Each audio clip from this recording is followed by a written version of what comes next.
Okay, calling to order this meeting of the Rollingwood Utility Commission on Tuesday, June 9th of 2020.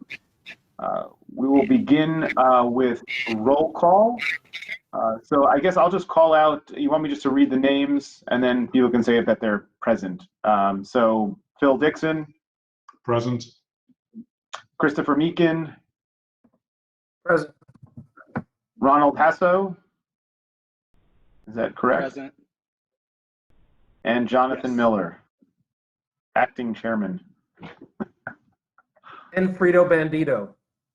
Yeah, that too. Ronald All and right. Phil, I haven't had a chance to meet you in person. Thank you for joining us. Yes, Thank you for welcome. having us. Yeah, thank you for having us. Strange that your first meeting will be done via video meeting. Usually they're obviously done in person, but we certainly appreciate having you on the commission and welcome. So we will start with public comments. I didn't see, since I wasn't there, if there are any, if anyone signed up for public comments today. If anybody would like to speak to anything not on the agenda, please raise your hand. If you're participating on your computer, there's a little button at the middle bottom. By phone, Ashley, how would they do that if they wanted to raise their hand?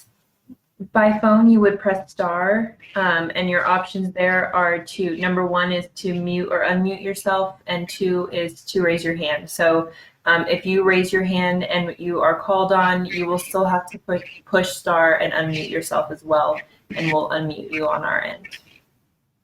And then if you're joining from a phone via the app, it's down in the bottom, I believe bottom right-hand corner, there's a little 3 little dots button that pulls up a bigger menu, and you have the option to raise your hand from there as well. Great. Okay, is there anybody who would like to speak to something not on the agenda? All right, Chairman, I think you're free to move on. The next is the consent agenda. First of which is discussion and possible action on the minutes from the March 10th, 2020 Utility Commission meeting. Everyone had an opportunity to read it, and does anyone have any comments, questions, or concerns after reading those minutes? Move to adopt them. So motion to adopt the minutes from the March 10th, 2020 meeting. All in I favor? think you're it. You're the only other one there. Oh, I guess that's a good point. So I can second it and we can approve it. Yes. And then you'll want to go Okay. through roll call again. Want to go through, excuse me? Roll call vote again. Yes, so all in favor of voting to adopt the minutes. I saw Christopher raise his hand. Ronald, thank you. Phil, thank you. The Jonathan motion passed. just joined us. William, if you want to mute yourself, he's probably working on that.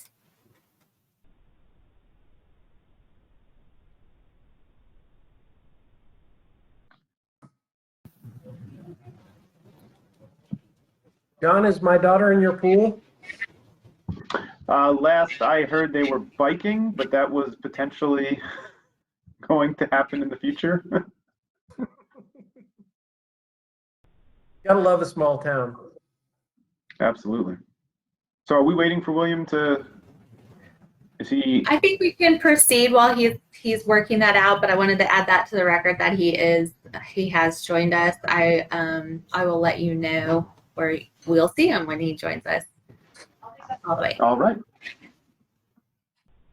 Moving on to the regular agenda. First is presentation, discussion, and possible action on the first phase of the wastewater rate study performed by Melissa Hayden. And we have that was included in the packet as well. And I promoted Melissa to panelist. Okay, let's see if I can get my screen shared with you all. And I apologize, my Hello. computer doesn't know if I'm allowing me to talk to you. So here we go. Can everybody see me and hear me? Yes. All right. We're trying to share my screen with you. Ladies, is there a trick to getting this to do that? It doesn't seem to. Perhaps maybe share. Ashley or Amber. The little screen sharing icon is at the bottom middle of the screen. And then you'll be. It says it's not going to let me. It says my browser doesn't support this. I'm sorry, we should have tested that. That's okay. Let me see if I can share. Hold on. Let me. I apologize. Technical difficulty here, gentlemen. No worries.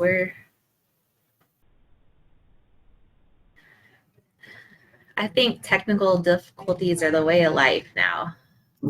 It is. We will all be internet video specialists by the time this is all over.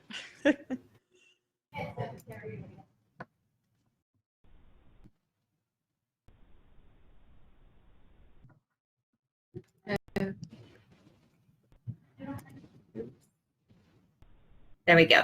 There you go. Got Great. it. And Amber, I'll just let you know when I need to switch slides if that works. Perfect. Great. Well, thank you again.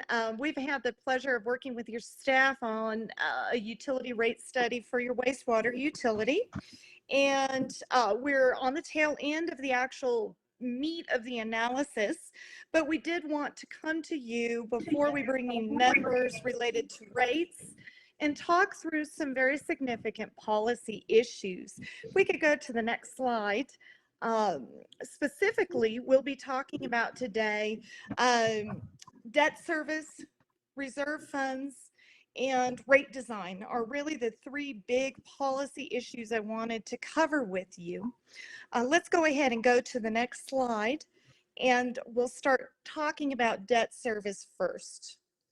Excuse me, before we head into debt service, let's first talk about your finances and where you're at now.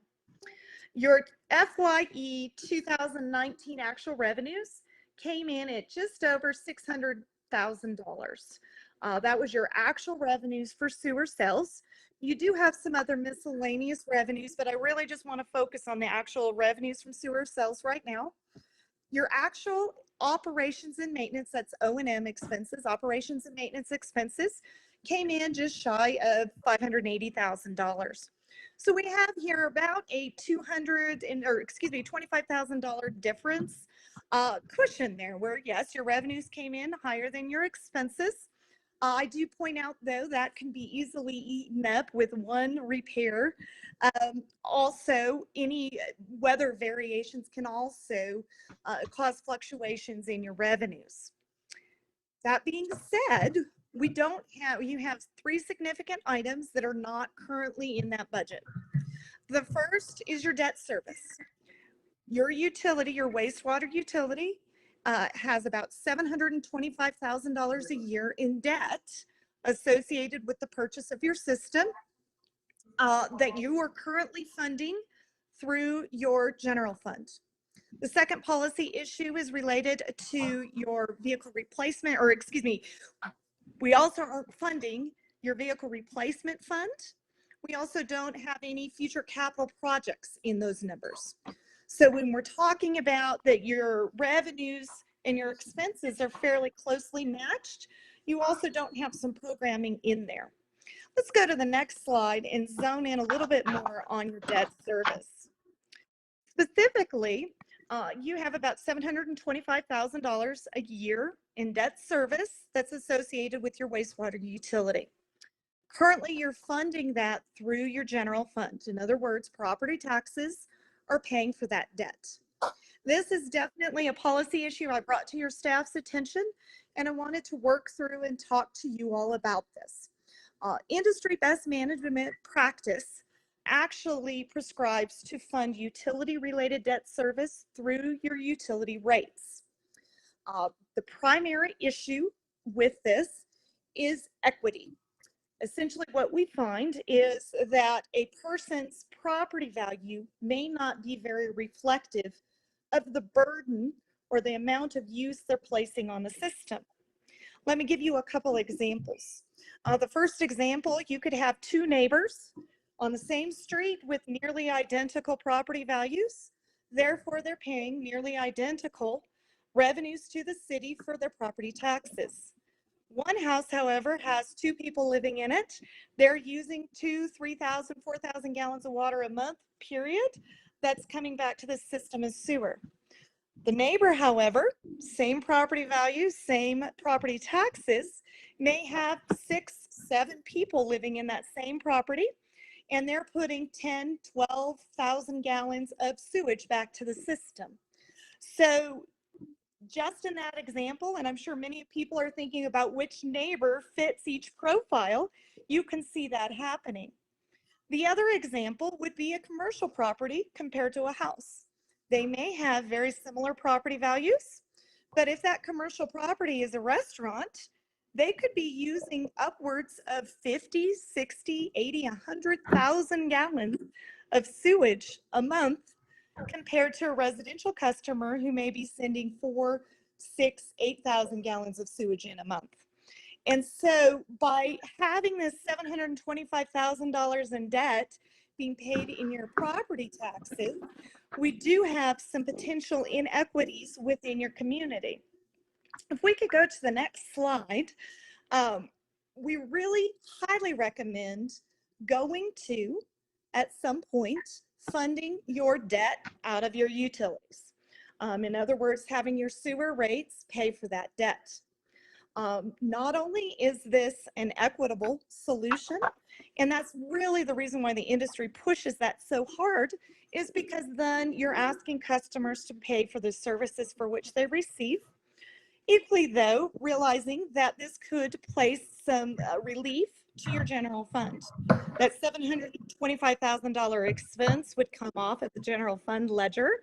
And therefore, the city could either A, reallocate funds to other city departments, and or B, reduce taxes. Your staff estimates about 6.6 cent reduction in property taxes should you be able to fund all of that debt off of your utility rates. This is definitely the biggest policy consideration for you community to address. And we really do recommend looking at making this adjustment. You may recall the number I gave you earlier of $600,000 a year in revenue. Those of you who can do math real easy, real fast knows that we're talking about more than doubling those rates. I do want to emphasize, I wouldn't typically recommend to do this in a single year. There are communities who prefer the Band-Aid approach to just tear it off and go. However, with that big degree of difference, you may look at transitioning over a period of time. So maybe you pay $125,000 additional a year in that debt out of your utility rates. So in 5 years or so, we are getting off of the general fund paying for that. Again, this is a big issue, and it's an important issue.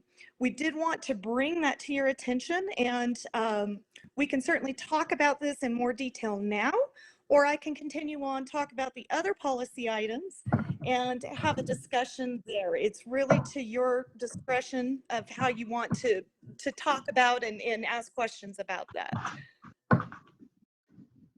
Oh, hold on. Somebody's got their hand up. Okay. Oh, Christopher, go ahead. In terms of procedure, I think it may be cleaner if we talk about each individual issue after you've outlined it to us, but I'm open to whatever everyone thinks. That works for me, whatever you all want to do. What we'll do then is I'll continue through the presentation, and then I do have these issues listed at the end. So we'll go to the next slide. And this is where we'll start talking about reserve funds. Currently, your wastewater utility fund of unreserved money is about $700,000. Per the city's policy, you do require 3 months of operations and maintenance expenses in that fund, which means you only need about $175,000. So the good news here is that you do have excess funds in the bank, which is a good sign. I do point out this measure is just looking at your operations and maintenance reserves only. If we could go to the next slide, though, I want to bring to your attention a couple other reserve fund considerations. The first consideration is what we call our capital replacement reserves. This is really addressing the fact that your wastewater utility, just like many other assets, are going to need capital replacements. Just like my home at some point in time is going to need a new roof, your utility is going to need new infrastructure.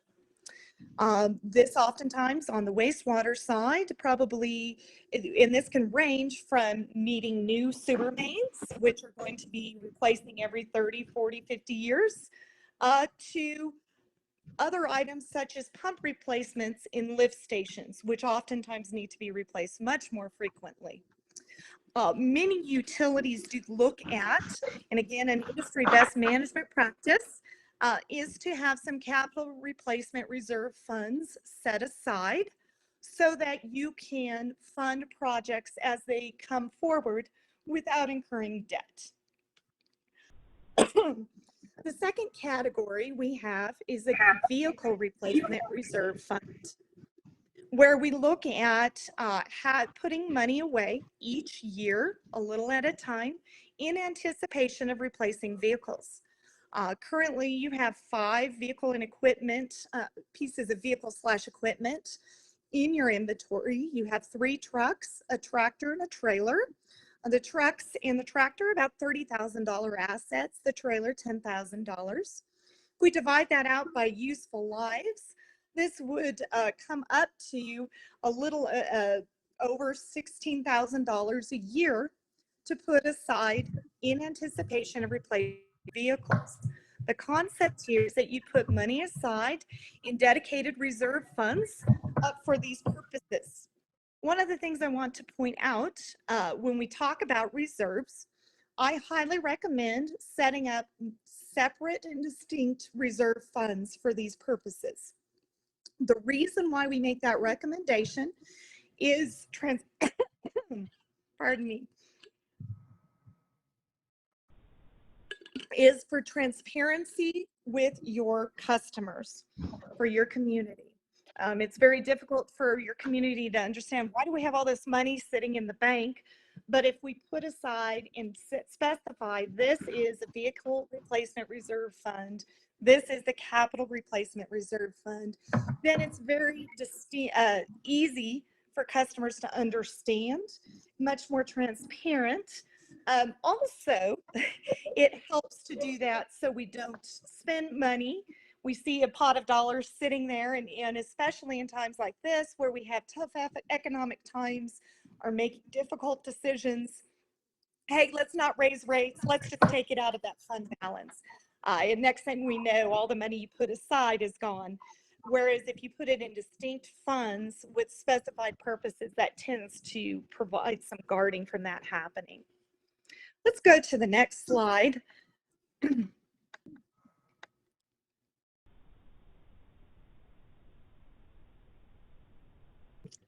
If you're doing the math here and following along, we had about $600,000 in revenue in FY 2019. For 2021, looking at the City of Austin's rates, as well as your total budgeted expenses for 2020, we added some inflationary factors there as estimates. We're looking at about a $680,000 O&M. If we add in that $725,000 in annual debt expense or in debt service, plus that $16,000 in change in vehicle replacement reserves, we're looking at about a $1.4 million a year annual expenditure. As I described earlier, I don't necessarily recommend more than doubling your rates in a single year, but instead taking it a little bite at a time.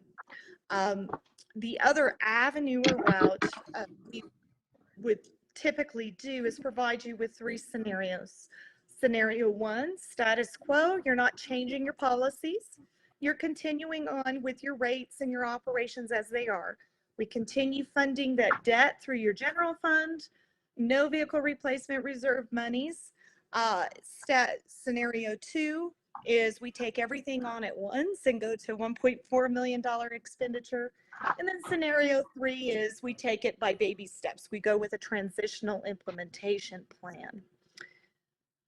Let's go to the next slide and talk a little less about the expenses of what we need to collect, but now talk more about how we're collecting from our customers.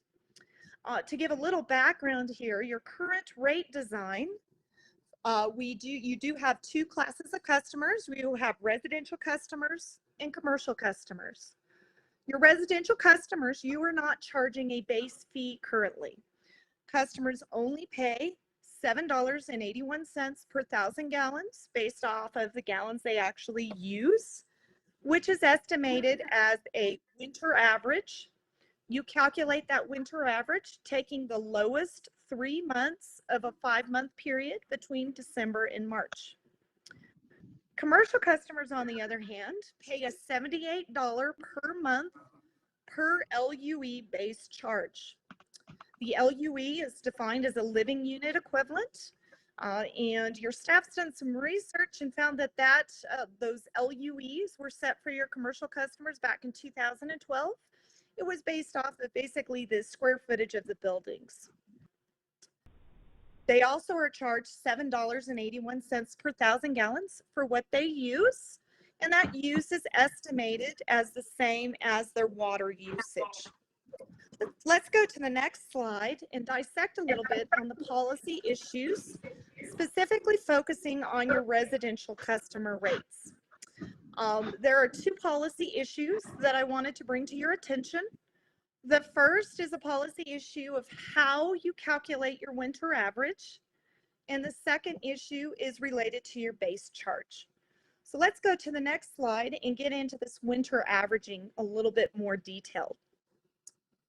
When we talk about a winter average, first I want to give you a little background and talk about it. We meter water consumption for customers, but we do not meter sewer consumption. Because of that, the industry has to come up with some way to estimate what a customer uses in sewer. So in general, most utilities use what we call winter averaging. The assumption we're making is that whatever in the winter months, customers stop using water for irrigation purposes, and therefore their winter consumption is reflective of what's coming back to the system as sewer. That makes sense, but then it gets into the details, and when we get into the details, we find there's very different ways of defining what a winter average is.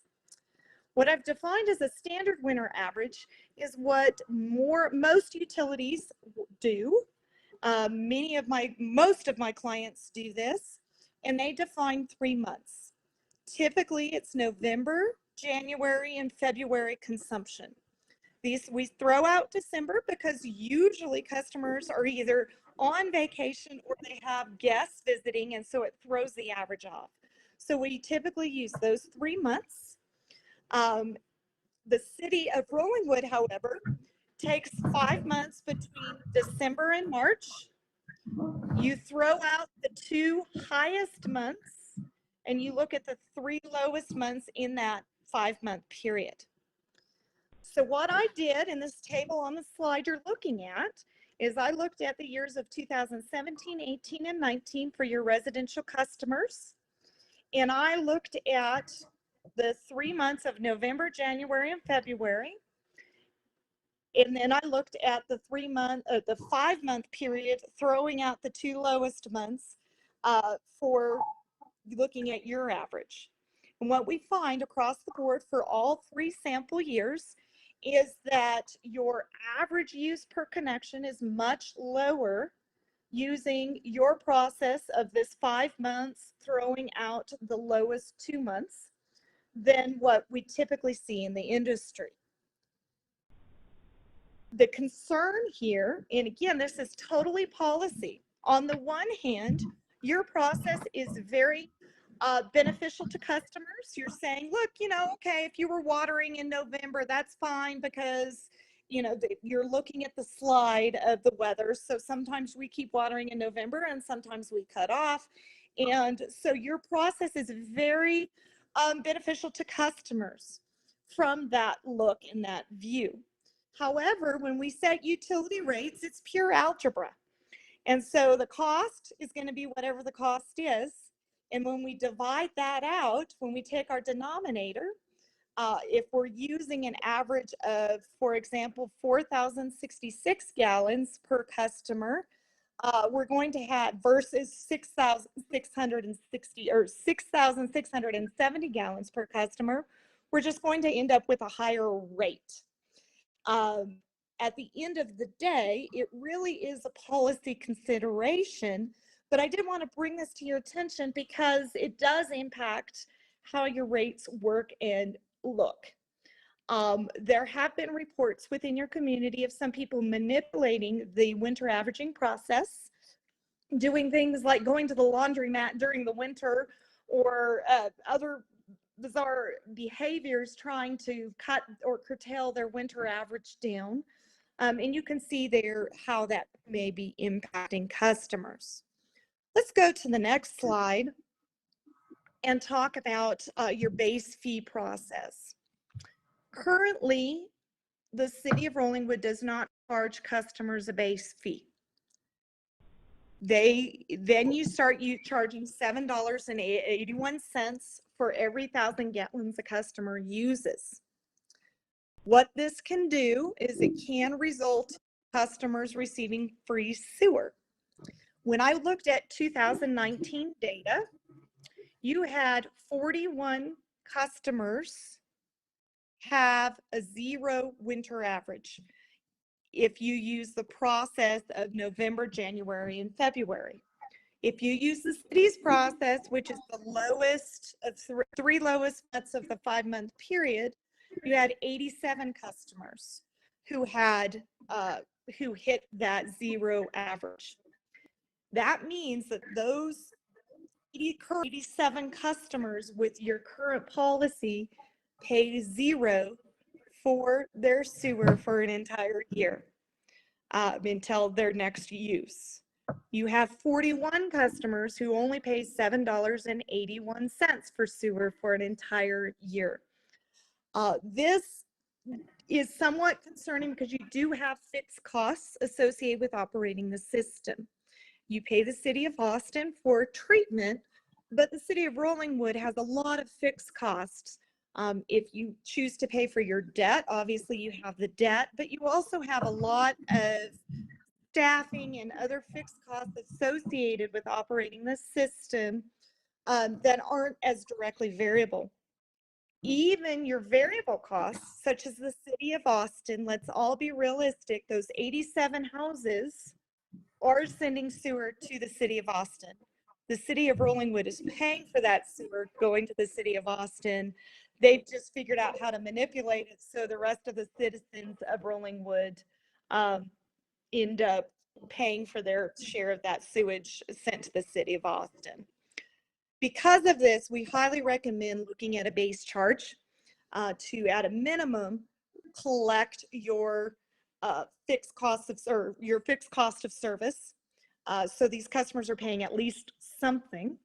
Secondly, as you can see in the column there, winter average, if you were to correct your winter averaging from the current process over to looking at just 3 months of November, January, and February, the number of customers that hit the 0 mark get cut more than half.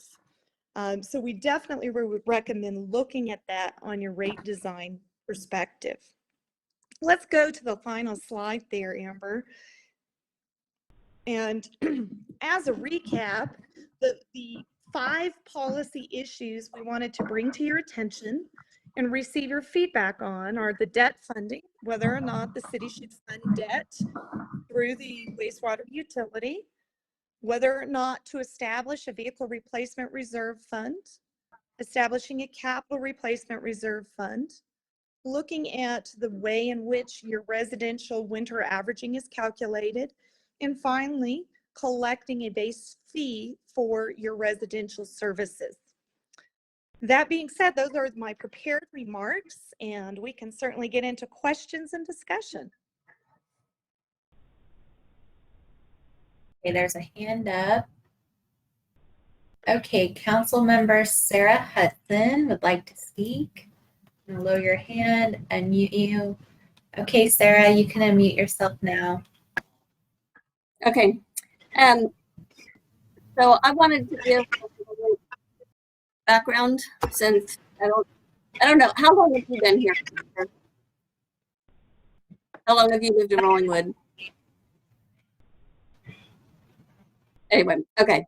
Since I don't think anybody else on the Utility Commission, and I know Amber and Ashley weren't around when all of this started, we'll give a little background on the sewer installation and the billing and how that has all kind of transpired since the beginning. When the sewer was first put in, we did bill the capital cost, or what we were repaying to LCRA on our sewer bill, and every resident had to pay, I believe it was $135 a month in a base rate for the sewer, and we had mass objections from the community on that. It was not well received at all. Over time, we intentionally moved some of that onto the taxes instead of onto the utilities because, and this has changed over time, but because at the time you could deduct your property tax payment on your income tax, you could not deduct the cost of your sewer bill on your income tax.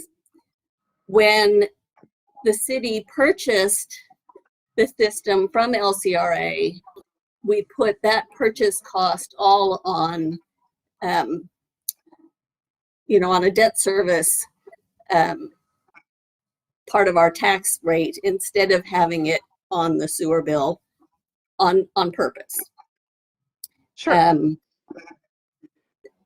And, because we are a little different than most communities where the sewer was put in after we were developed instead of as we were going along, I think that made sense because we had a lot of people in the community that were okay with having septic, but were kind of strongly encouraged to sign up to hook up to the system because we needed to have the minimum number of people hook up to the system in order for it to be viable. And we were trying to keep it affordable so that we were not making a big cost on especially some of our older residents who were not contributing a lot to the sewer system and could have continued on a septic tank, but chose Sure. to sign up because the city was encouraging that. So we, in the city of Rollingwood, we do not charge people for use of the roads based on how much they drive. And we don't charge people for trash pickup based on how much they dispose of. Both of those things are paid for on our taxes.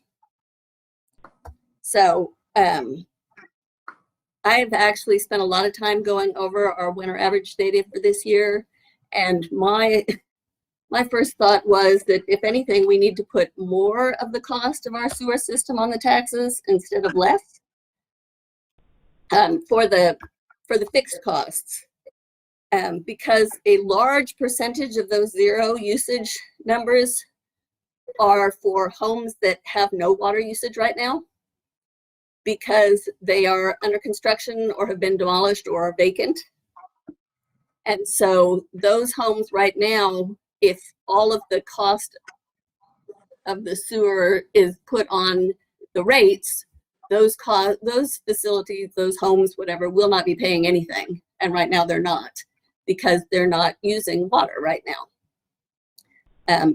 Where if we had more of the cost on the taxes, they would be paying to support the maintenance of our sewer system.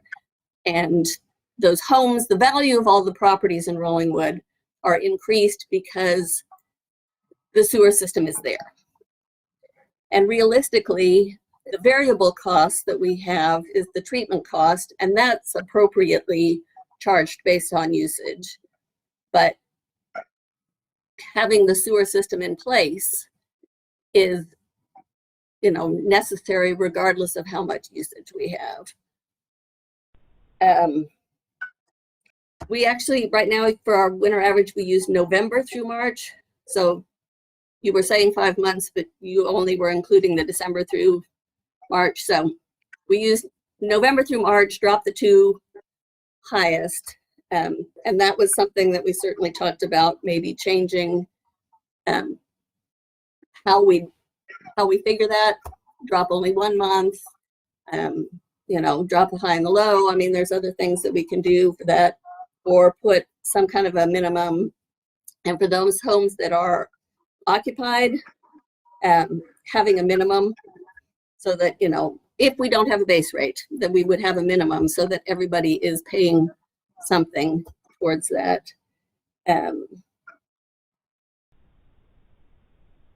But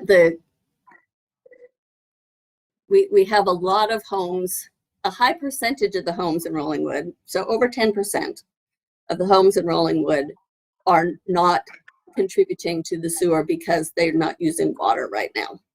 So Right. putting all of that cost on the usage means that we're all paying more for our sewer because we have a bunch of people that are, a high percentage of the homes that are not paying anything.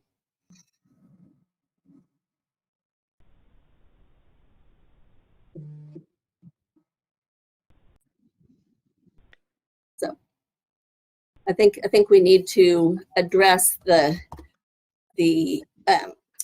issue of homes under construction or demoed, and determine whether or not we need to either be putting more of it on the taxes, adding a minimal base rate. We were trying to make sure we were keeping it affordable for our elderly residents and not making their sewer bills high when they are probably the ones most likely, and I don't say gaming the system, I think that they are pinching pennies and their property values have gone way up and they're still living in the same, modest homes that they've been in for the last 50 years, but their property value and their taxes have gone way up because of property values.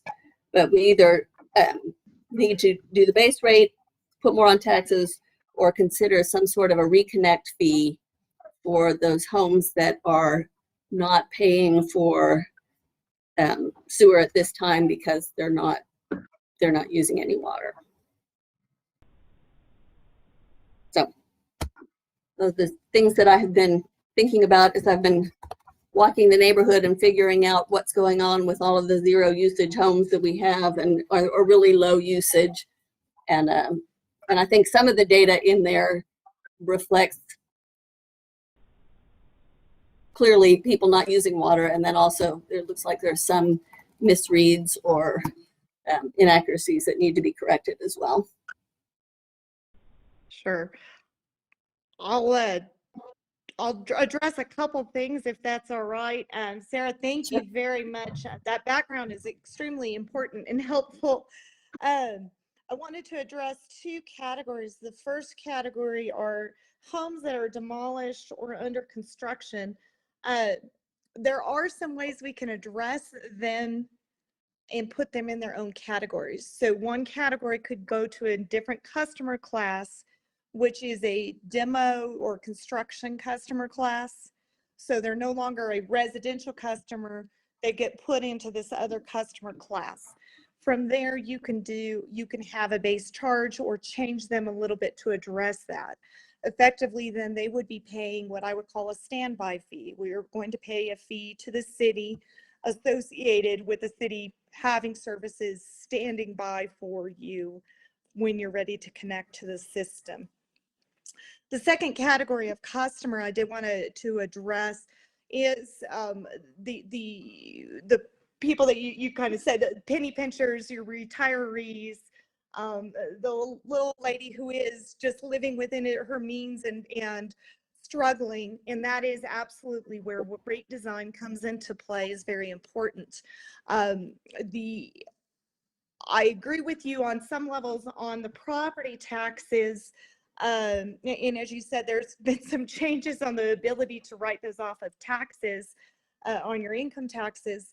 But that the problem there is that little old lady who's living in her house by herself, when she's paying, her property taxes are going to be associated with paying based off of her property value for that debt.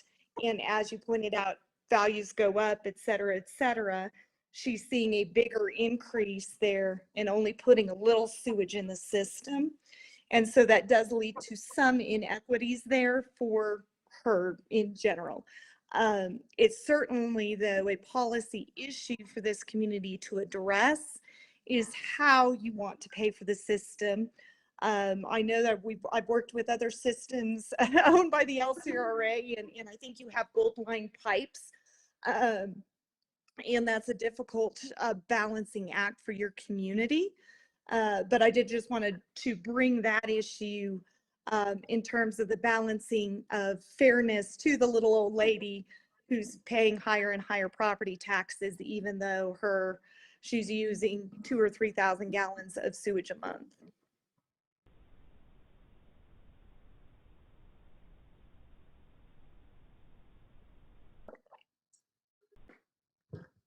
I think on a lot of cases, the increase in the sewer bill is more than the increase in the rolling wood property taxes would be.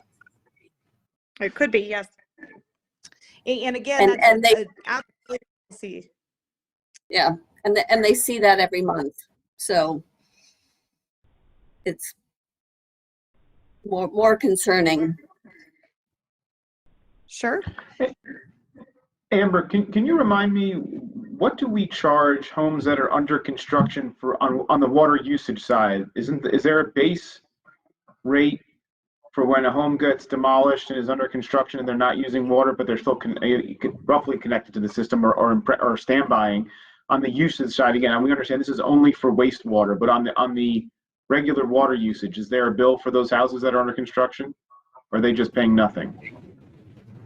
Well, initially, where there's no history, they are set to the default winter average. But a lot of times, Amber, he's talking about the water usage, not the wastewater usage. So a home that gets demolished, if they keep their water, like some people keep their water usage and they still have a meter and they have a hose there for construction water, they would be charged based on the water that they're using, and the meter, the base rate for water is 18 something. I don't remember exactly what it is. They would be paying that even if they're not using any water. But some people actually cut off their water, and if you cut off the water and you don't have anything, then they could be paying nothing. So this is a similar issue where we're saying on the usage side, we have homes that are on standby, shut off their water, but in essence, there is a system in place to deliver water to them. And on the wastewater side, there is no wastewater being produced, but there is a system that is being maintained in place for them when they set it back up. So the discussion of if we're going to add a base rate for wastewater when a house is being demolished or under construction or being rebuilt, there should also be a case of a fee on the usage side as well. I just bring that up in order for there to be consistency on both sides of the billing.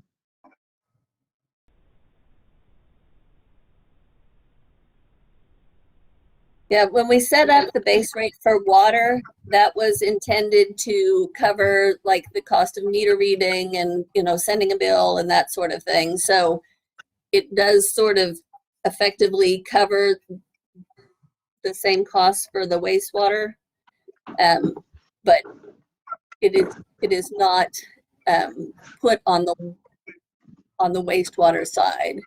And we do have a few homes, I think, that are still on well water. So we may have a couple homes that are not getting city water, but are using our wastewater system. So they would not be paying the base rate. And assuming it's Longwood, how many years are we, how much is left in this debt service on the sewer? The 725 is, are we paying that for the next 150 years? Your Series 2019 bond. Yeah, No, well, because we just council just refinanced some of the bonds that were set to go out. It was 45 years from 2012, and they just refinanced, and you all will see a savings of $2.6 million because of the refinance. And so those Series 2019 refinance bonds, remind me, Elisa, how far did those go out? 30 years? 30 years. Yeah. Yes, ma'am. So the 725 is the new rate for 2020, and that will be expected, that'll be the next 30 years. Is that okay? Yes, sir. Okay. Yes.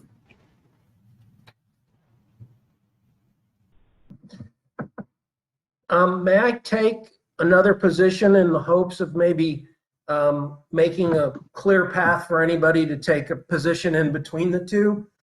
Since I've been on this commission for 6 years, I want to say,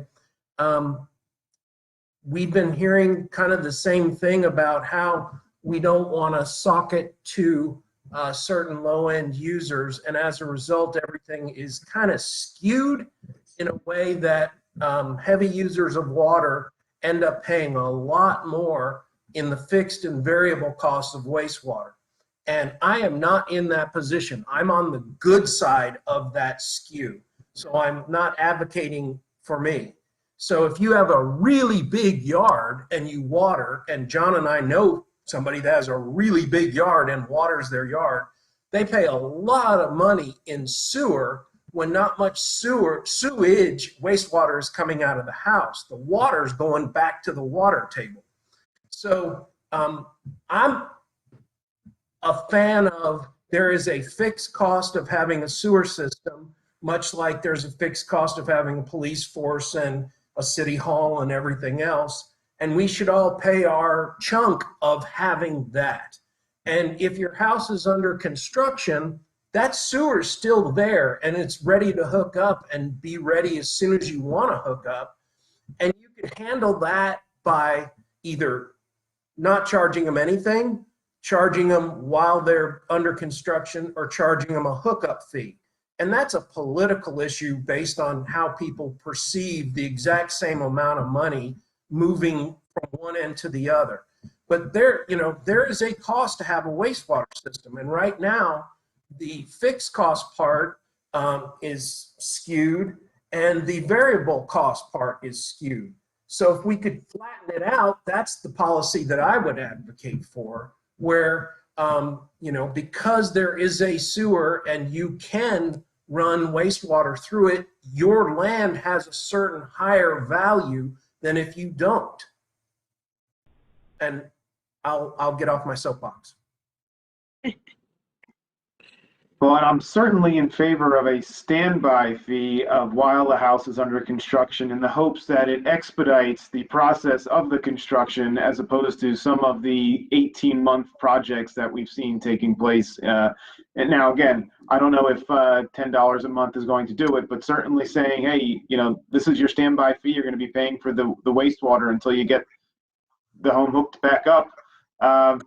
no reconnection fee, but a fee while you're under construction. Again, it's somewhat minimal in the overall cost of the construction, but it could be impactful for us, certainly since they seem to be taking longer and longer to build, although some go up very quickly.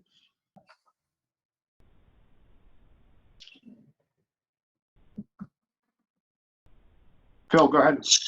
So, with respect to trying to go back and charge anything to a property tax, there is a large discrepancy in the neighborhood of the values of properties like for like. They are, that similar year, similar build, they are not evaluated the same. And so it ultimately comes down to how good you can protest those as to if, your bill's getting lowered, which also impacts your water bill getting lowered if you were to stack it on the property taxes. So I just wanted to throw that out there, that, the property tax is, as far as I can work out and have been told, it's some form of computer algorithm based upon recent sales. However, it's by no means perfect. Well, and Phil, let me reinforce that in that there have been years where my valuation went up 19%, but my taxes were capped at 10. So I'm still paying less than my valuation because of the exorbitant increase in the value of my property. And I think one thing we need to add to the history is I was here when we added the sewer, and there was a big upfront cost to adding that green thing underneath my back deck to grind up the sewage and pump it out into the sewer line. And I think it was about $8,000 per house. Mm-hmm. And that was $2,003. Yes.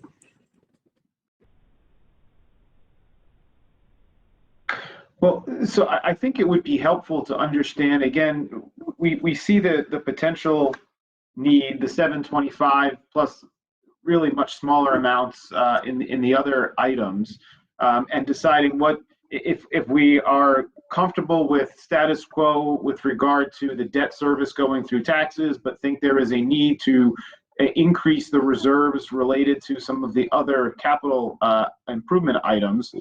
Again, is there a midpoint, not even just a midpoint between, trying to get 100% of the way there in 1 year and a stepped approach, but saying, what is it that we actually want to prepare for, and what is an easy way of getting there over time? Is it, instead of trying to reserve for $800,000 of additional expenses every year, do we say, let's just get $100,000 started into the program in case we need to buy a new truck next month, or whatever it is, whether it's a pump station or some other capital improvement project? And that could be something as simple as putting the base rate into effect, deciding what we think is appropriate, but also taking a look at the average process and saying, well, what happens if we do this one change? Monetarily, what does that look like? Because it's hard to just go from this to that without understanding what it's actually going to cost the community. And if we can, if going from the initial traditional rate of November, January, and February to some other hybrid of our existing, 5 months drop two, maybe it's you don't drop two, you only drop one. What does that look like from a monetary standpoint? I just don't know the value of those changes relative to what our goal should be of trying to reserve funds for. Yes, and that's absolutely, we're working to get you those values. You're billing software companies trying to get us reports. They don't have exactly all the data we need, so we're still working to tease out that, but and we will have those more precise numbers for you, so we can be able to say, what I'd like to bring to you is a couple different approaches of, like I said, the first thing we'll start with is the status quo. This is what you look like if you continue with your status quo operations, and then we'll go through the various options throughout that. But we definitely wanted to bring to you these policy issues, especially, some of them are small little tweaks, and some of them are much bigger issues to evaluate. And every community is different, and every community has what's best for you and your unique population. that also meets your unique policy issues and to take into play. On the debt issue especially, like I said before, I do not see it as feasible to take on all $700,000 in 2021. That's not feasible. But I would definitely encourage trying to move towards a little bit of that debt, and where you stop is certainly a policy for the city to take on and grapple with and decide for yourselves how and where you want. And again, that's part of the balancing act of what you look like at the end of the day. What my proposal today would be is that we come back to you with some scenario A, B, C, so you can see the actual, what it means to a customer. Not just the rates, but also here's some sample customers. This is their bill under this winter averaging scenario, this under a different winter averaging scenario, so that we can look at and you can make educated decisions there. But like I said, we did want to at least introduce to you these very difficult policy issues, because I do think will take you some time to evaluate and consider them, because they are made, especially the debt item is a major consideration. And certainly would never propose you enter into that lightly without thoroughly evaluating that and thinking through. Is there any technology? Oh, sorry. No, I'm sorry. You go. Is there any technology or way that you can actually physically measure the wastewater? Because Christopher just said there was something that goes through and grinds, and if so, how much would that cost to install? Because then that's a real, true representation of what every household uses and wastes. There are such things as wastewater flow meters. For example, that's what you have with the city of Austin, is you have a flow meter that's measuring the flow you're sending to the city. It's very similar to a water meter. The complication with that is that you're not only looking at the cost to install it, but then you're looking at the cost of bills to customers. Most utilities have found that that's cost prohibitive, and they prefer to continue to winter average and set policies to the best they can to estimate what customers use. Phil, what we do is we winter average against water and then apply it to wastewater, and it's just a proxy. You know, and I think it's really hard to measure wastewater. We've talked about it a ton of times, and those systems are tough because it's solids, not necessarily water, and they tend to have more problems than others. And so I don't think anybody's going to want to go to a measuring kind of system with the costs associated with installing it. Okay, I was just asking in case it makes like a couple perfect $100 sense. I mean, fix. I asked that same question. I asked the same question when I first got on this commission, the exact same question. You know, why are you using a proxy when you can just measure what goes out? But that's why we do it. Point of order, either Will, if you're on, or Jonathan, if you're there. We are not making the policy. We are recommending the policy to the council that will vote on the policy. True? True. And That's right. yes. Because this Jonathan- strikes me as something that the voters should have a say in, and the people that stood for election should be the ones, not the crazy guy who signed up for the utility commission. That's right. So the plan was to take the information from the rate study and then as a group come up with what we think is the appropriate recommendation with reasoning behind it, and sending that up to City Council for their discussion on. So yes, appreciate you making that clarification. And it seems like this was step one in that process, which is understanding condition of the system financially today for wastewater, what our rate system is, and what are the things that we were looking at potentially needing to cover from an expense standpoint. The next step will be digging into the actual numbers and seeing what levers can be pulled, what changes those make, and if we want to indeed go down and do those. So I don't see any action, specific action to be taken today other than to thank Melissa for the information and then waiting for kind of the next set of information and going from there. Ms. Hedder, thank you so much. You're preaching to the converted to me. I'm completely on board with what you've talked about and been advocating and coming in second for a long time. So, you know, there it is. May I ask maybe Ronald, if you have some thoughts on this or questions or concerns or what have you? You've been real quiet for the new guy. Yeah, I've just been trying to kind of get up to speed with everything. I think that just my first reaction is I don't like the idea of a reconnection fee, but for the homes that are under construction, but I do think that there is value placed on having the sewer is there, the water connection is there, the property value is already there for those systems. So I like the idea of a base fee for water and sewer going forward. And I agree that we should put this up to the council and make our best recommendation, but I generally think we should take as much off roll as possible and try and put this towards, the actual amount of water and wastewater that's being used. But that's just my initial reaction. I obviously want to see the numbers and how this would apply to your typical and atypical customer and kind of go from there. Yeah, the big debate we always have at every one of these meetings is, because everything needs to be paid for, and it's either going to come out of general funds or fees. And so that's the philosophical debate that we have every time. And, Yep. That's I think council. for me, I sort of feel like it should come more from fees, but fees people don't like. I mean, so you see Yeah, it exactly. more than taxes, I feel like, in a way. But We that, pay to it me, anyway. I seems mean, like you pay it one way or another. right. We're just Whether it's coming out of your recategorizing. left pocket or your right pocket. Bingo.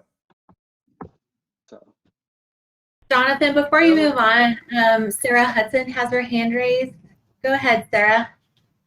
Yeah, I just wanted to point out that there are not a lot of people that have individual grinder pumps. So that's not something that's installed at every house. Just Everyone I know has one. everybody that has gravity feed does not have one. So I don't know. I don't remember what the number of grinder pumps is, but there are a lot of homes that do not have grinder pumps. And then the kind of just make sure everybody's familiar with the basis of the kind of the thinking on winter averaging is that that you typically don't need to water your yard during the winter time, so that usage during the winter months should be reflective of what is actually going down the sewer pipe. So True. that's the thinking of doing it in the winter months, is that's when the sprinklers are not on. So that's really should be a fairly accurate representation of what you're actually using domestically inside the house. Yep. Except last winter, we had one of the hottest winters ever.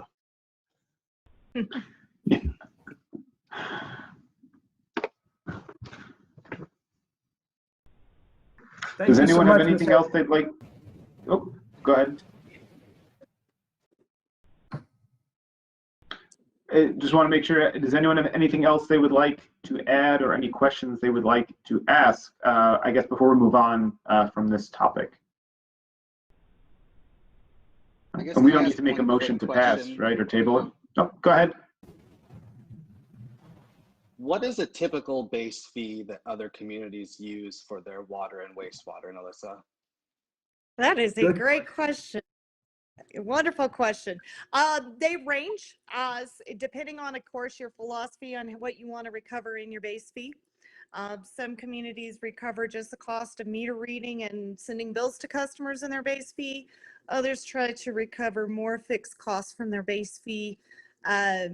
They can range anywhere from $10 on the very low end. Your neighbors at the West Travis County PUA, I think, are in the $40 range.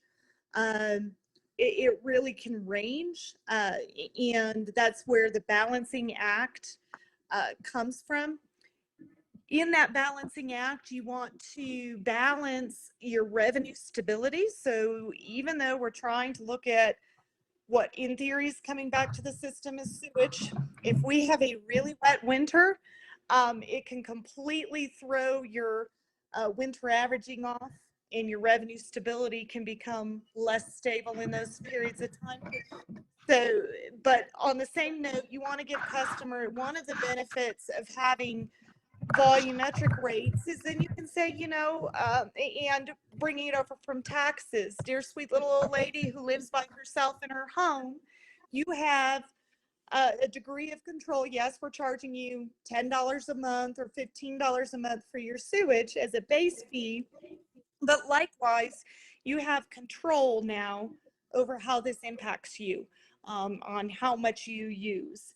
And that's one of the biggest benefits, again, of bringing the cost over to the wastewater side of the ledger, is to allow customers that control. I would advocate, especially in this community, to start with a base fee of in the $10 to $15,000 or $10 to $15 range, so customers have a lot of control over their bill, so that they're incentivized and able to. So the person who is living check to check and really working to not use excessively, living, a couple living by themselves, they have a lot of control, and they can really choose to turn off that sprinkler system in December and choose to use efficiently and effectively. And then the family who's filling their pool in January, well, that's on them, and that's their choice. And so I think in the 10 to 15 range would be where I'd recommend, should you go to a base fee.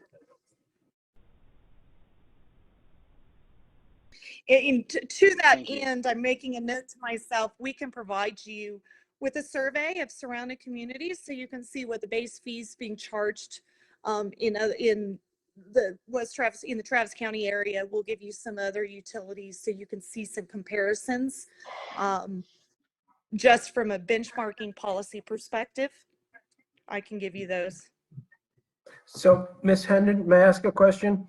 Assuming we don't move the debt Yes, service over to assume we don't move the debt service, let's leave that philosophical thing aside. If we went to a base fee, the total revenue would remain about the same. It would just be allocated differently throughout the community. That's correct. That's correct. Once it's effectively, we've got a two-part process. The first part is determining how much revenue you need to recover, which is where the reserve funds and the debt service question has to be answered. And then the second part is, how do we recover it? Do you recover it in the base fee versus volumetric fee? And it's all tangled together, but on the same note, it really is two very separate questions.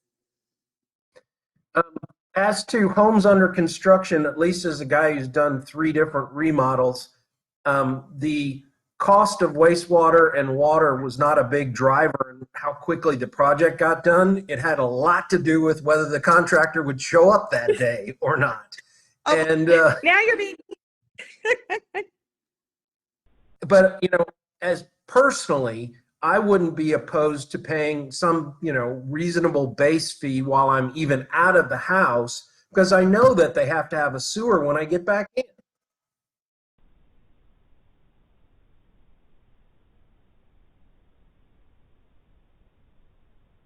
That seems reasonable to me. Yeah, I think we're all thinking similar ideas of how to address this, and I think it'll be helpful once we can apply the numbers to the ideas and show what they actually will generate in terms of additional income and what that means with regard to addressing any reserves that we think we need to build. And I think And the you've got to voters do it in need- the scale And the approach. voters need to make this call through the council. And poor Amber who gets the calls once the rates change. Yeah.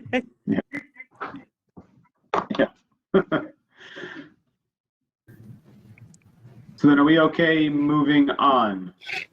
Yes. All right. Thank you No other- very much.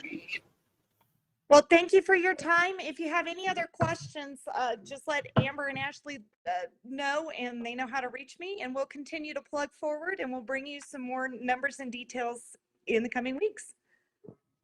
Thank you. Thank you. Thank you. In advance of moving on to the next discussion item, I think it might be helpful to just quickly review the process for the utility appeal and what we're actually permitted to allow. So Amber, if you just mind walking through that in advance of moving on to the next discussion, just for the benefit of Phil and Ronald. Sure. So basically, the Utility Commission hears appeals that allege an error. And so let me see if I can access that real quick. I know I have it really handy. I've been explaining that to folks. But if there's an error in the billing, the way it's calculated, if there's an error on the city side that they need to appeal to us, or to y'all, that's where they take that appeal. The city staff is authorized to adjust water bills if the property owner is able to prove that they had a leak at their home and that they had the leak fixed. And then the staff can make the adjustments so that they pay what is historically their average. They pay full price for, and then the delta between what the leak was used, or what was used in the leak, they pay a little bit over the wholesale water rate on that. So the city's made whole, but they're not making the the extra due to the leak. Is that good, Jonathan, or Yes. any Yeah. other questions? Yeah. Okay. Phil and Thank you. Ronald, historically, what we've seen is like somebody has a toilet that stays on and their bill is like triple for the month. And they didn't figure it out until they got back from vacation, or their sprinkler system had a leak. And because this stuff's pressurized, you can lose a lot of water quick. We saw a water bill last month, Jonathan. What was it? $6,000? $6,000. I mean, so this stuff can get high. So what we try to do is we try to let people pay what they should if we have history. And sometimes we don't. And then we just don't make any, we make money on water. And so we just do wholesale cost plus 10% to cover Amber. Well, that's the only thing we're empowered. We can't run it down to zero. I'm fully aware of that, having a several hundred, maybe $1,000 water bill a few years ago because of a pool leak. There you go. Well, then you're the right guy to hear these appeals. Well, so then with that, agenda item number 4, discussion and possible action on utility bill appeal for 3220 Park Hills Drive. We have applicant Steve Marcy. Steve, here he is. Hello, everybody. Hello, welcome. Thank you for hearing my appeal, commissioners, commission members, Alderman Hudson, Secretary Wayman, and Administrator Lewis. Do I need to go into any background, or I know you guys have gotten a packet? Yeah, so Amber, if there's obviously, we have the description of the issue. There's also a timeline that was provided, as well as the work order with regard to the meter. So, go ahead. Right. So Mr. Marcy called May 7th to contest his water bill. We had Public Works go out and inspect to see if there was any leak. There wasn't, but we could see. We went ahead and swapped the meter out and sent it for testing. And then on May 11th, it came back as inaccurate, but running slow to the customer's favor. So his meter has been replaced and swapped out, and Mr. Marcy is still alleging an error. Okay, so I just wanted to make sure that, again, that I understood correctly, and I think I did, is that when on the meter testing, when it says it's losing accuracy, it is in fact not turning when water is going through it, as opposed to the alternative, which would be that the meter is spinning without water going through. I just want to make sure that I understood that. Right. Well, it's still turning, but it's turning slower, so it's not charging the customer as much. Okay. Or as much as the water that he's receiving. Okay. And then the only other question I had is there was reference in the materials to usage at your current residence, and that being fairly steady, fairly low usage. Do we have just confirmation of the kind of historical usage at your primary residence? I guess that's what I'll call it, as opposed to the new one. Yes. Are you able to see my desktop? I Yes, am, thank you. Okay, so this is our current residence is 3217 Pickwick Lane. And so this is our April bill, which shows the usage for the last year. Okay. We are sort of those greenies. We like to conserve and teach our kids about conservation and keeping a planet for them when they get older. And we try to walk the walk, walk the talk as well. So, I mean, this is our history. We've been here. We moved in into Rollingwood in 2012. So I don't know how the commission handles history. When we bought the property on Park Hills because we need to make room on the ground floor for my mother-in-law, etc. So I don't know if our history at Pickwick carries over or has some influence in your deliberations at our new property. But essentially, we bought the Park Hills property. Here's the bill, the first bill. We bought it at the end of February. Coincidentally, the seller was a utility commission member, Andrew Zachary, and we had it inspected.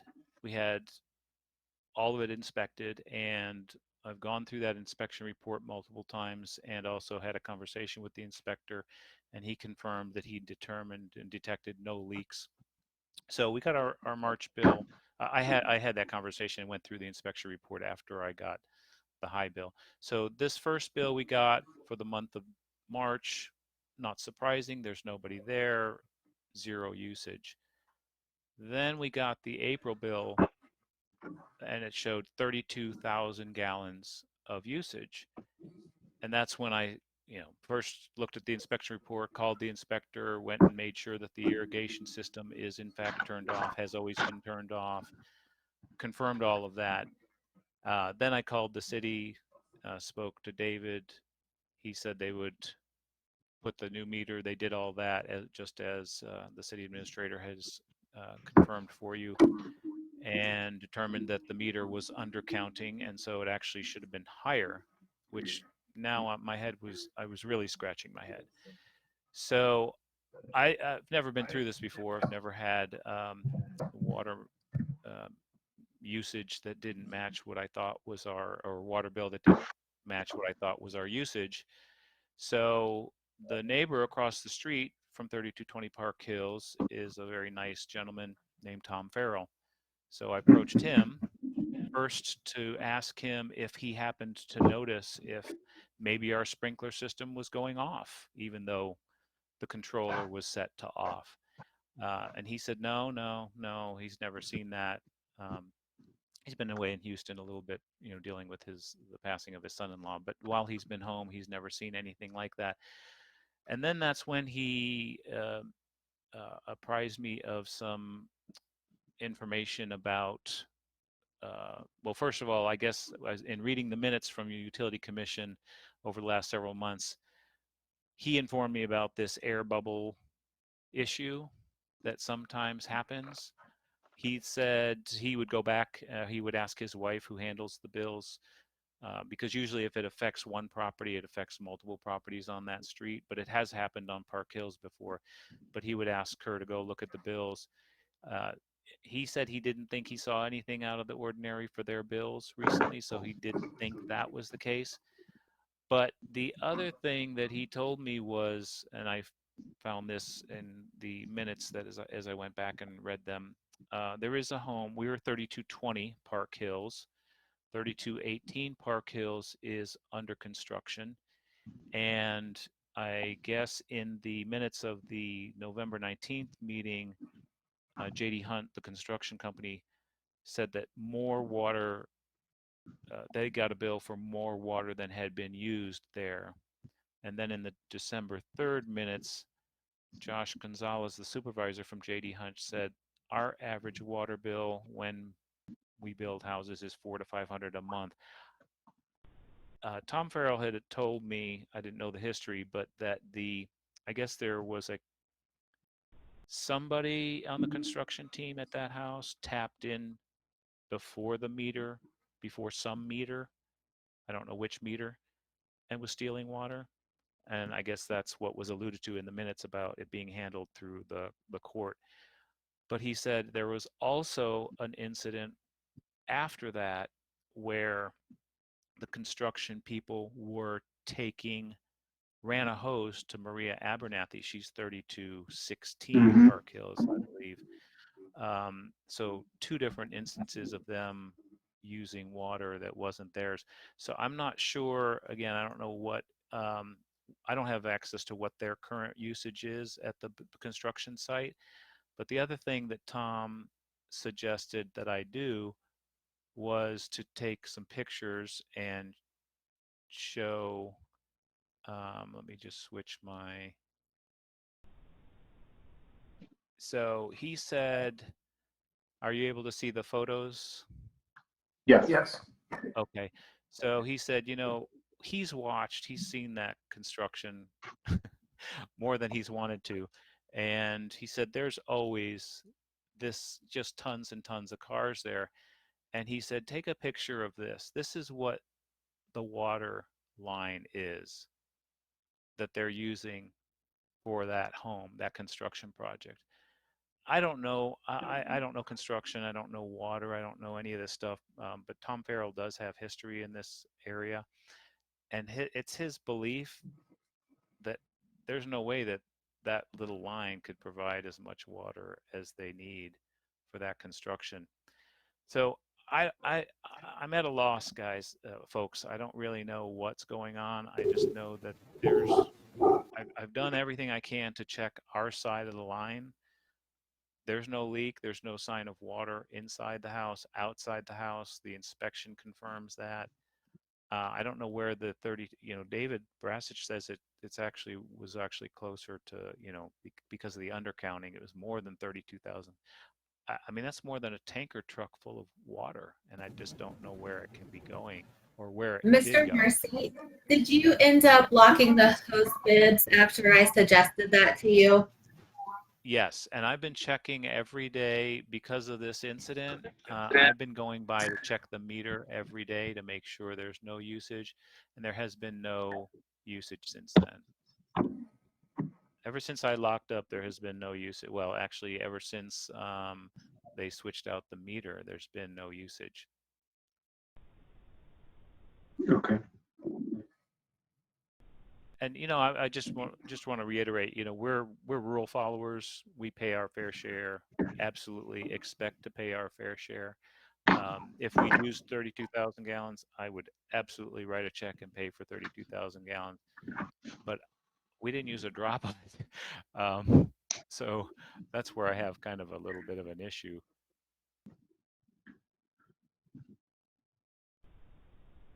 And for So the May, house is- Steve, sorry, for May, Steve, have you got a bill for May or anything yet? Or? Yes. Sorry, let me share that with you.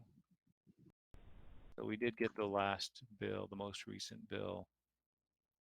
And the meter was swapped out on May 11th.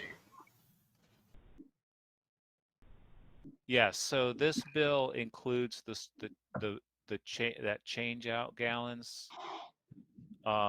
When they changed out the meter, there were 2 more 1,000 gallons shown on that meter before they changed it. Does that make sense? Yep. Yes. So that was added to this bill. So when I when I went and read the meter the other day, it read 2628. I did take a Sir, photo of it. may I ask, the house has been Yes. vacant for the past, since Andrew moved away? Yes, we live in 3217 Pickwick. We are going to be doing construction at 3220 Park Hills, and so it will remain vacant all during that construction. Congratulations. Good luck. Thanks. I have heard our I've been to meeting. that party. Been to that party. Were We you are, able to hear what we discussed about what this commission's empowered Yes. to do when faced in these situations? Yes, I was able to hear that. It sounds like cold comfort, because I've been exactly where you're standing with my energy bill, and I had a huge energy spike, and I was like, and they were like, well, the meter is the meter, and I just completely frustrated because I'm not an electrical engineer and I can't do anything. And you know, there is water theft on occasion in the city, but not like to this degree that we've seen before at the commission. Well, because I don't have access to the history, the water usage at 3218, the construction site, he said that their average water bill when building houses is $400 to $500 a month. Is that what they used in the month in question? Are you able to tell me that? I've never seen that. I don't pay $400 to $500 a month, not under construction. I paid like 112 last month, just because I didn't have to water the yard. Watering the yard is where all the water usually goes. So $400 to $500 for a house under construction sounds way out of line. I could be wrong. Amber, what do you think? Yeah, that sounds high to me. Well, that was according to Josh Gonzalez, the supervisor at JD Hunt, which is doing the construction. You know, I'm told it's a 7,000 square foot home. I don't know if that affects the amount of water they use, but if he's saying it's $400 to $500 a month, and their bill for the month of April was a lot lower than that, then I think I know where they got their water from. Well, and I don't know if they were using the city of Austin, because they billed all over. So who knows what rates they were saying were their average. Either way, that's still several thousand gallons Yes. of water. And again, appreciate the circumstances here, and certainly, again, what is certainly within our power is to say, I think I see a personal history of your primary residence of usage, which is far less than this particular month, as well as months before and after this particular month that show a certain amount of usage. So it seems that there should be some action here relative to what we're capable of doing based on what Amber let everyone know. I'm just waiting for someone to motion to do something, because there's only so much we can do, but I would certainly be willing to do that in this case, given the history. I don't know if I have any support from the other members, but that's kind of the way I'm leaning. John, if may I make a motion? Please. May I vote that we look at the history from the Zachary family to some extent to see what that yields, and then maybe after we do that, then we can move to adjust the water usage to the traditional usage plus the delta at cost plus 10%. And Mr. Marcy, I'm afraid that's all this committee can do. I think you can appeal to City Council, but you know, I completely hear you. I understand. It's really frustrating when a bill comes in the mail, and it may be that the neighbors were tapping in. It may be that there was a leak. It may be, who knows? But you know, what we try not to do is if let's say there is a situation where somebody tapped in and shouldn't, that is more of a, like, if somebody stole your bike, than something that we just wipe away clean. We just can't share that over to, you know, the community. Right. Yeah. No, I'm not asking for the community to pay for it.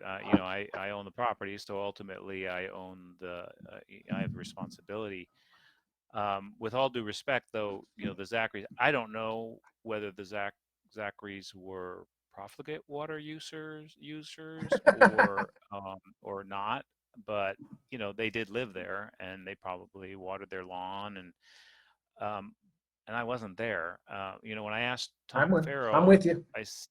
You know, what typically happens, and he said, look, when I was mayor, this is what I used to tell the utility commission: if there's been an aberrant situation like this, or there's been a leak, just charge them for the whole amount that was used, because somebody's got to pay for it. And unfortunately, if we don't know who actually benefited from it, and you're the property owner, that has to be you. But I would recommend to them, or I think he said he instructed them to just, I guess you were on the commission, so you would know, to just charge for the whole amount, but at the rate that it costs the city. And so, you know, I know I'm not allowed to make a motion, but that seems like you know, Tom Farrell's a very wise man. I've always found him to be reasoned and measured, and that seemed like, although I don't enjoy the idea of paying for 32,000 gallons that I didn't use, even at the rate it costs City of Rollingwood, you know, I'd be willing to do that. Well, you know what? I think you, at least for this one guy, you raise a valid point in that since nobody's been living there, what does it matter what the Zacharys used? Yeah. Well, I think that's why I mentioned the actual primary residence. Understanding homes are different, and having a pool, I understand, is different, certainly when there's autofill and things of that nature. But generally, there's a history here that we can look to of far as primary home usage. This will ultimately, at some point, possibly become the primary home, and we would anticipate usage to be somewhat similar.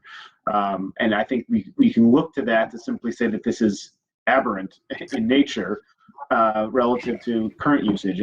And again, we only have so many things we can do to fix it. And I think you mentioned it. It's looking at what the cost is, and adjusting it appropriately, which is, you know, again, at this house, if we look at the months before and the months after, the usage would be, you know, 0 on average. But I think if we look at the primary residence, use that as an average usage, and then apply the cost, the wholesale cost, to anything above it, it seems fine. But again, we just need I guess the question, Chris, do you want to see additional information as far as usage at other homes prior to making a decision on this one?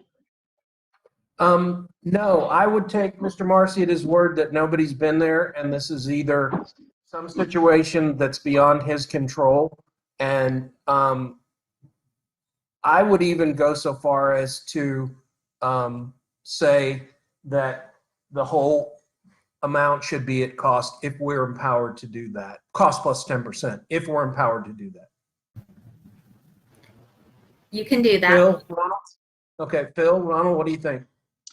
I agree. If he's not been I'm in living favor there of that. and someone, there's something erroneous going on, he shouldn't have to pay the additional, and the city is kept whole. I agree as well. So then, Chris, do you want to, sorry, Ronald, please go ahead. Oh, I'm sorry. I was just saying I agree. So Chris, do May you I want to revise? revise your motion, May I? please? I move that the entire month of April, I believe, if I'm not incorrect, be charged at wholesale plus 10%. And we'll just all be vigilant and see how that goes going forward. The last part wasn't a motion. Second? All right. Phil or Ronald? Second. Yep, okay. Okay. Yeah. All right. All in favor? All right. Aye, aye. Motion passes. So Amber will, so Mr. Marcy, they'll take a look at your bill and they'll send you, he'll just get a new bill in the mail, or next month it'll show the revision of the 32,000 gallons billed at wholesale cost plus 10%. Okay. Thank you very much. I Thank appreciate you. your time. Thank you for your patience with us. Have a great day. And you. Bye-bye. What did I do with my... Okay, moving on to regular item number 5. Update on the 2020 default winter average rate. Sarah has been working really hard on this. Sarah, do you have anything to report? I went over some of it when we were talking about the rate study, but yeah, just going through and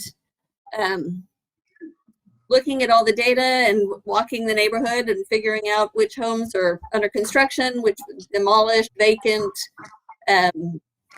which ones look like somebody maybe moved in during the winter averaging period. We had 51 homes, I think, that were zero usage.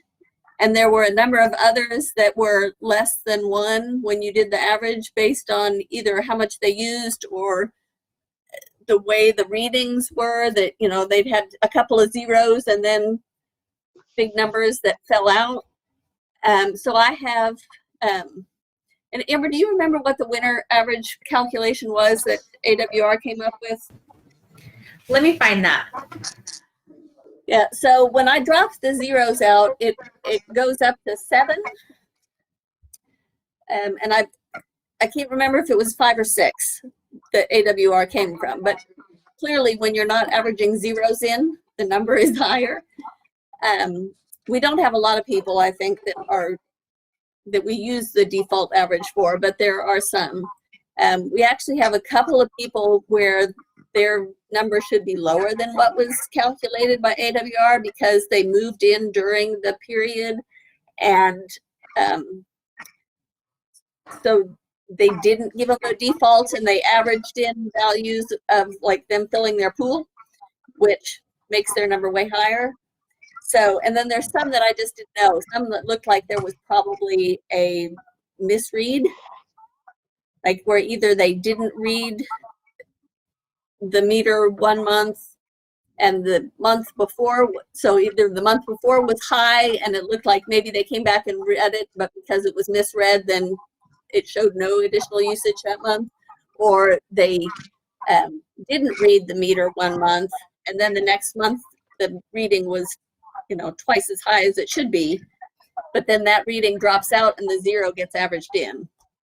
So anyway, I sent a list the end of last week, I think, to Amber to see if David or Eli or somebody could check with AWR and find out what the issues were with some of the addresses that had kind of random zero readings that didn't make a lot of sense. But there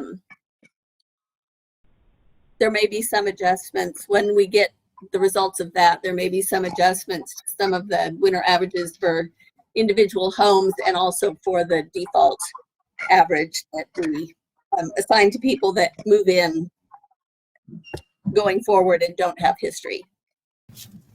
Sarah, AWR calculated it at 6. Okay, so including the zeros.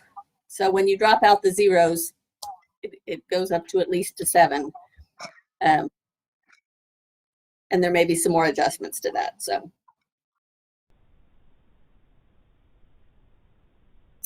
but that's all I know on that one.